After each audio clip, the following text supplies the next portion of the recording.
Welcome to red TV. నేను మీ తేజ. అయితే బాచుపల్లి ప్రగతి నగర్లో ఒక దారుణమైన సంఘటన ఇది జరిగి 2 రోజులు అవుతుంది. రీసెంట్గా ఇది వెలుగులోకి రావడం జరిగింది. ఒక చిన్నారి, తనకి 4 సంవత్సరాలు, కన్న తల్లే అతి దారుణంగా ఆమెనైతే చంపేసింది. ఆమె తినే అన్నంలో విషం పెట్టి ఒక ఎలుకల మందు పెట్టి చంపేసిందంటూ కూడా ఒక వార్త వెలుగులోకి రావడం జరిగింది. అయితే తర్వాత మరుసటి రోజు వాళ్ళ భర్త అది గమనించి పాప లెగకపోవడంతో మొత్తం కూడా చెక్ చేస్తే తనకి విషయం తెలిసింది. ముందు రోజు ఇలా తినే అన్నంలో విషం పెట్టేసింది. అదే అన్నం మళ్ళీ తను కూడా తినింది. కానీ పాప మాత్రం బ్రతకలేదు. హాస్పిటల్‌కి తరలించినా అక్కడ చికిత్స పొందుతూ పాప అయితే చనిపోయింది. సో, ప్రెజెంట్ ఎక్కడైతే సిట్యుయేషన్ జరిగిందో అదే ప్రాంతంలో మనం ఉన్నాం. సో, ఇక్కడ వాళ్ళు 102 అనే ఫ్లాట్‌లో అయితే ఉంటున్నారో. ఒకసారి ఇక్కడ వాచ్‌మెన్ ఉన్నారు.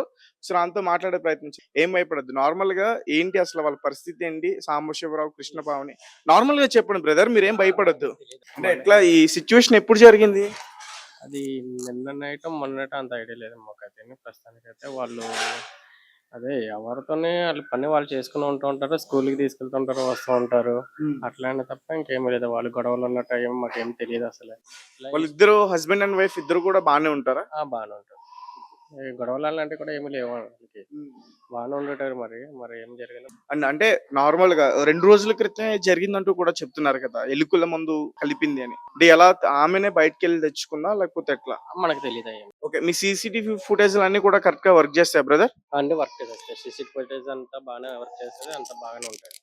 మీరు మాట్లాడే ప్రయత్నం చేస్తారా ఎప్పుడైనా వాళ్ళతో గాని? అంటే ఏదో ఒక వర్క్ విషయంలో మాట్లాడతారు గదా! అలా ఏమి ఉండదు. వాళ్ళు హాయ్ అంటే హాయ్ అంతే. హ్మ్. హాయ్ అంటే హాయ్ అంటాం అంతవరకునే.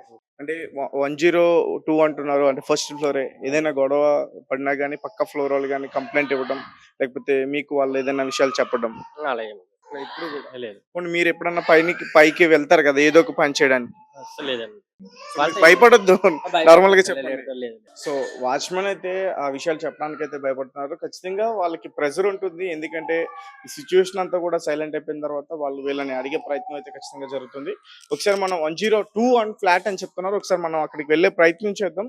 ఎందుకంటే రీసెంట్‌గా ఇలాంటి సిట్యుయేషన్స్ అన్నీ కూడా మన హైదరాబాద్‌లో చాలా ఎక్కువ అవుతున్నాయి. ఇలా ముఖ్యంగా ఇలాంటి అపార్ట్మెంట్స్‌లో లేడీస్ ఎక్కువగా ఇలాంటి ఘటనలకు ఎక్కువ పాల్పడుతున్నారు. ఒకసారి మనం పైకెళ్ళే ప్రయత్నం చేద్దాం. ఎక్కడైతే ఘటన జరిగిందో ప్రస్తుతం మనం అదే ప్రాంతానికి రావడం జరిగింది. అదే ఫ్లోర్‌లోకి రావడం జరిగింది. 102.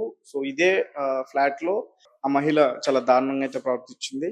4 సంవత్సరాలు ఉన్న కూతురును జస్వితను అతి దారుణంగా తను తినే అన్నంలో విషం పెట్టి అయితే చంపేసింది. ఒకసారి చూడొచ్చు మనం.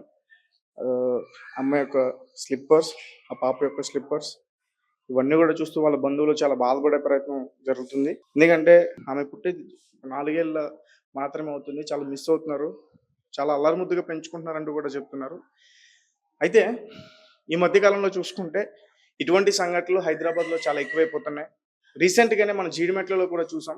ఒక కన్న తల్లి అతి దారుణంగా ప్రవర్తించి ఇద్దరు బిడ్డలను కూడా ఒక బొండాలు నరికే కత్తితో ఇద్దరిని కూడా నరికేసి ఒక కిచెన్ రూమ్‌లో పడేసి దాని తర్వాత ఆమె కూడా అదే ఆ బిల్డింగ్ పైకెక్కి కిందకి దూకి ఆత్మహత్య ప్రయత్నం చేసింది. అక్కడ అంటే ముగ్గురు కూడా చనిపోయారక్కడ.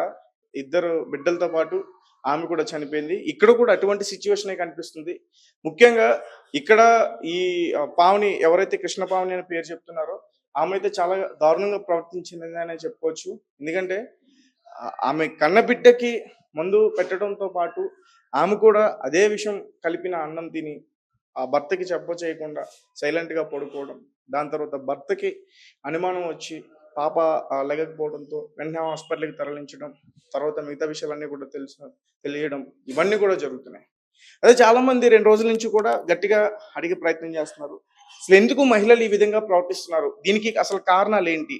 అంటే భర్తతో తగాదాలు కావచ్చు, లేకపోతే పిల్లలతో విభేదాలు కావచ్చు, పిల్లలకి అనారోగ్య సమస్యలు ఉండవచ్చు, వాళ్ళకి కూడా అనారోగ్యాల సమస్యలు ఉండొచ్చు. అయితే మరి ఇక్కడ అయితే మాత్రం ఎవరైతే 4 ఏళ్ల చిన్నారి జస్విత ఉందో తనకి అనారోగ్యంగా కారణంగానే ఈ విధంగా ప్రవర్తించిందని చెప్తున్నారు. చాలా హాస్పిటల్స్ ఉన్నాయి. ఇప్పుడు టెక్నాలజీ ఉంది. ఎక్కడికైనా మనం తీసుకెళ్ళి ట్రీట్మెంట్ చేపించుకోవచ్చు. ఏదైనా హాస్పిటల్‌లో చూపించుకోవచ్చు. అయినా గాని మరి ఈ మహిళ ఎందుకు ప్రవర్తించింది ఈ విధంగా? ముఖ్యంగా ఇతని భర్తతోనే గొడవలకి ఇదంతా కూడా కారణమా? ఈ ఈ భర్త ఆ మహిళనేమైనా హింసిస్తున్నాడా? అందుకే ఈ కఠినంగా నిర్ణయం తీసుకుందాం. ఇలాంటి చాలా కోణాల్లో కూడా మనం ఖచ్చితంగా దర్యాప్తు చేసి తీరాలి. ఎందుకంటే ఈ మధ్య కాలంలో చూసుకుంటే ఇటువంటి సంఘటనలు చాలా ఎక్కువైపోతున్నాయి. సీరియల్స్ కావచ్చు, లేకపోతే వెబ్ సీరీస్‌లు కావచ్చు. వీటిని ఎక్కువగా ఫాలో అవుతున్నారు. అంటే ఏ రకంగా చంపాలి? ఎవరికీ తెలియకుండా అనుమానం రాకుండా ఎలా చేయాలి? ఇటువంటి ప్లాన్స్ అన్ని కూడా ఎక్కువగా చేసుకునే ప్రయత్నం చేస్తున్నారు. సో, తనకి ఆ చిన్నారి అయితే ప్రస్తుతం లేదు. ప్రాణాలతో అయితే లేదు. తనైతే చనిపోయింది. జస్విత తన పేరు. తనకి 4 సంవత్సరాలు. ప్రస్తుతం ఈ ఘటన ఎవరైతే పాల్పడిందో ఆమె కూడా ప్రాణాపాయ స్థితిలో ఉంది. ప్రస్తుతం ఆమె ఆ బాచుపల్లి దగ్గర ఒక ప్రసాద్ హాస్పిటల్‌లో ట్రీట్‌మెంట్ తీసుకుంటుందని కూడా చెప్తున్నారు. సో, ప్రాణాపాయ స్థితి నుంచి తప్పించుకుంది. తను ఒక 2 రోజుల్లో డిశ్చార్జ్ అయ్యే అవకాశం కూడా ఉందని చెప్తున్నారు. ఏదేమైనప్పటికీ పోయిన ప్రాణాలనైతే మనం తీసుకురాలేం. మహిళలు చాలా దారుణంగా ప్రవర్తిస్తున్నారు. ముఖ్యంగా భర్తల పట్లే కాదు, చిన్నారుల పట్ల కూడా చాలా దారుణంగా ప్రవర్తిస్తున్నారు. మనం చూస్తున్నాం ఈ మధ్య కాలంలో ఇటువంటి సంఘటనలు జరుగుతున్నాయి. భర్తల్ని హతమార్చడం, అటు పిల్లల్ని హతమార్చడం. అంటే భర్తకి, భార్యకి ఎన్ని గొడవలైనా ఉండొచ్చు. మధ్యలో పిల్లలు బలైపోతా ఉన్నారు. సో, ఈ రకంగా చాలా మంది జీవితాలైతే కూడా నాశనం అవుతున్నాయి. మరి ఈ జస్విత మరి డిశ్చార్జ్ అయిన తర్వాత మరి ఆమెకు ఖచ్చితంగా కఠినంగా శిక్ష పడే అవకాశం అయితే కనిపిస్తుంది. శిక్ష పడాలి కూడా. మరి దీనికి ఆ భర్త సహకరిస్తాడా లేదనేది కూడా మనం చూడాలి. సో, తన పేరు సాంబశివరావు అని చెప్తున్నారు. ఇది వీళ్ళ సొంత ఫ్లాటే అని చెప్తున్నారు. మరి వాళ్ళిద్దరి మధ్య ఏమైనా గొడవలు ఉన్నాయా? లేవా? అనే విషయం కూడా మనకు తెలియాల్సింది. ఈ పక్కన వారు కూడా ఎవరు కూడా మాట్లాడే ప్రయత్నం చేయట్లేదు. అండ్ కింద వాచ్‌మెన్ ఎవరైతే ఉన్నారో వాళ్ళు కూడా భయపడే పరిస్థితి అయితే కనిపిస్తుంది. ఎందుకంటే ఒకవేళ ఇదంతా కూడా సిట్యుయేషన్ సైలెంట్ అయిపోయిన తర్వాత మళ్ళీ వాళ్ళు వీళ్ళని గట్టిగా అడిగే ప్రయత్నం అయితే ఖచ్చితంగా జరుగుతుంది. ఏదేమైనప్పటికీ వీళ్ళంతా నోరు విప్పి చెప్పకపోయినా పోలీసుల దర్యాప్తులో మాత్రం ఖచ్చితంగా వీళ్ళు చెప్పాల్సిందే. ఖచ్చితంగా వీళ్ళు మాట్లాడాల్సిందే. అప్పుడు ఖచ్చితంగా నిజాలేంటో అన్నీ కూడా మనకు బయటపడతాయి. అంటే కేవలం నేను ఎందుకు అడుగుతున్నానంటే, అంటే వీళ్ళకి ఏమైనా గొడవలు జరిగినప్పుడు ఆ ఇంటి పక్కన పక్క ఫ్లాటోళ్ళకి వినిపించడం గాని, లేకపోతే ఇలా గొడవలు జరిగినప్పుడు వేరే రిలేటివ్స్ వచ్చి ఇక్కడ సర్ది చెప్పడం గాని, ఇటువంటి సిట్యుయేషన్స్ అనేవి కూడా జరుగుతాయి. అంటే అలాంటి టైంలో మనకి క్లియర్‌గా అన్ని విషయాలు కూడా తెలుస్తాయి. మనం చూడొచ్చు ఆ చిన్నారి యొక్క చెప్పులు. సో, నాకైతే చాలా బాధ అనిపిస్తుంది అసల. మరి ఆ మహిళకు ఇంత మనసు ఎలా వచ్చింది? ఆమె 9 నెలలు మోసి, ఆమె 4 సంవత్సరాలు పెంచి, చంపాలనే ఉద్దేశం మరి ఎలా వచ్చింది? దీనికి కారణం ఏంటి? ఖచ్చితంగా పోలీస్ దర్యాప్తులో ఎందుకు చంపింది అనే కారణాలు మాత్రం ఖచ్చితంగా బయటికి తెలిసే పరిస్థితి అయితే ఉంది. సో, ఇక్కడైతే ఎవరు మాట్లాడే పరిస్థితి అయితే లేదు. ఒకసారి మనం హాస్పిటల్ దగ్గరికైతే వెళ్దాం. ఒకసారి అక్కడ కూడా వాళ్ళ హస్బెండ్, వాళ్ళ రిలేటివ్స్ ఉన్నారు. మరి వాళ్ళిద్దరి మధ్య సమస్యలేంటి? ఇవన్నీ కూడా మనం అడిగే ప్రయత్నం చేద్దాం. ఖచ్చితంగా స్టాండ్ తీసుకోవాలి.